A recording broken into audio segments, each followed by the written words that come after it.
ஆக அந்த அவிநாசி அத்திக்கடவு திட்டத்தை மாநில அரசினுடைய நிதியை கொண்டு திட்டங்கள் நிறைவேற்றிருப்பதற்கு விதை போட்டவர் மாண்புமிகு அம்மா அவர்கள் தான் என்பதை இதிலே யாரும் மறுக்க முடியாது, யாரும் உரிமையும் கொண்டாட முடியும். என்னுடைய நீண்ட அறிக்கையில் சொல்லியிருக்கிறேன். இந்த பாராட்டு விழா திரு எடப்பாடி பழனிசாமிக்கு வைக்கப்பட்டதில் பல்வேறு கருத்துக்களை இன்றைக்கு மாண்புமிகு செங்கோட்டையன் அவர்கள் சொல்லியிருக்கிறார். அவ்வளவுதான். இது பல்வேறு பிரச்சனைகளுக்கு இன்றைக்கு விவாதத்துக்கு உள்ளப்பட்டிருக்கு. விவாதங்களுக்கெல்லாம் பதில் சொல்ல வேண்டியவர் அண்ணன் செங்கோட்டையன் தான். இல்ல அவர் இப்ப கட்சியில எடப்பாடி தன்னையே முன்னிலைப்படுத்திக்கிறாரு. கட்சி ஆரம்பித்த தலைவர்களை மறைமுகமா இருட்டடி செய்யறாரு அப்படின்ற குரல் அவர்கிட்ட இருக்கு. இது எப்படி சார்? இது அந்த கட்சியில ஒரு உட்கட்சி விவகாரமா வெடிக்குமா? இல்ல நீங்க சொல்ற கேசுகளுக்கு எல்லாம் பதில் சொல்ல வேண்டியது செங்கோட்டையன். இப்பதான் அவர் கூட தான் அவர் இருக்காரு. யாரு கூட இருக்காரு?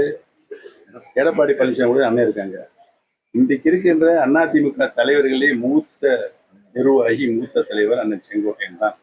தலைவர் காலத்தில் அவர் மாவட்ட செயலாளர் ஆயிட்டார், தலைமை கழக நிர்வாகித்தார். கிட்டத்தட்ட 9 தடவை சட்டமன்ற உறுப்பினராக இருந்திருக்கிறார்.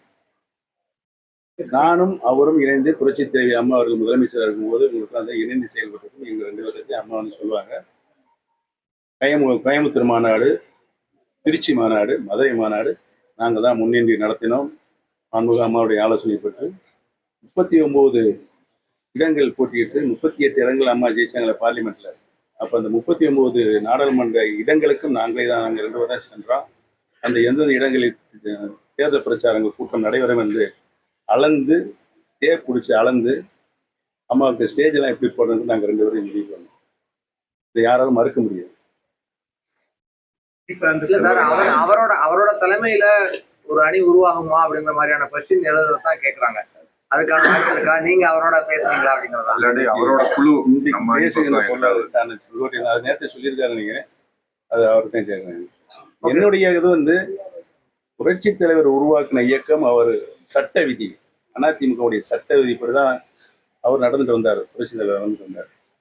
50 ஆண்டு காலம் இந்த 20 தலைவரும் இந்த இயக்கத்தை தூக்கி யாராலும் வெல்ல முடியாத இயக்கமாக உருவாக்கி நிலைநிறுத்தினார்.